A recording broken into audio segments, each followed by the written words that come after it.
iyo oraahyo cajiib ah. Kow, dadka qaar waa sida dooro beereed ama digaaga beereed oo agtaada wax ku cunaysa, ukuntana dad kale u dhalaysa. Carabtuna waxa ay ku mahmaahaan samin kalbaka ya'kulaka, taa oo ay macnaheedu tahay eygaada cayiil ha ku cune. Labo, haddii aad rabto in aad ogaato marka aad maqan tahay sida dadku ay kaaga sheekaystaan ama kuu xantaan, waxaa kugu filan in aad dhegaysato marka aad la joogto sida ay dadka kale wax uga sheegaan.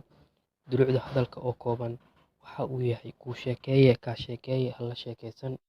Saddex, waxa ay la sheekaysataa oo ay shukaansataa gabartu nin kale, wiilkuna waxa uu la sheekaystaa gabdho kale. Qofka ugu horreeya ee la ogaado in uu wax la sheekaysto waxaa loo aqoonsadaa khiyaanoole. Afar, saaxiib gabarta wejigeedu uusan guduud ka noqon marka aad la kulmayso first date-kiina, waxaad ogaataa in kulankaasi uu boqolkiiba boqol muhiim u yahay iyada.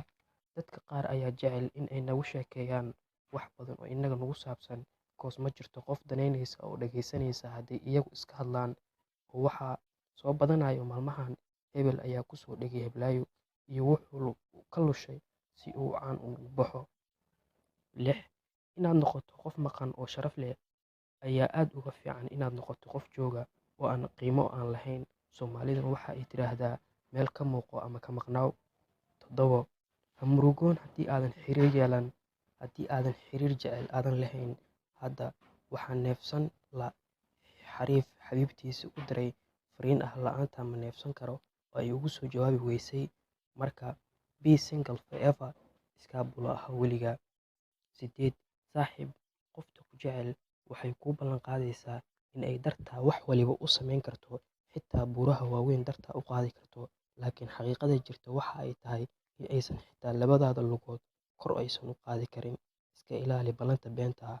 Sagaal, saaxiib, laba hadday tageen lama daba cararo, bas kaa tegay iyo gabar kaa tagtay, hoos mar kale ayay ku soo marayaan.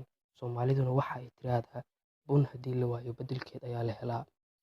Toban, qofna xoog ah u jeclaan, qofkaasi maalin maalmaha ka mid ah ayuu kaa tegi doonaa isaga oo raadi doona khalad yar ama sabab yar uu kaaga tago.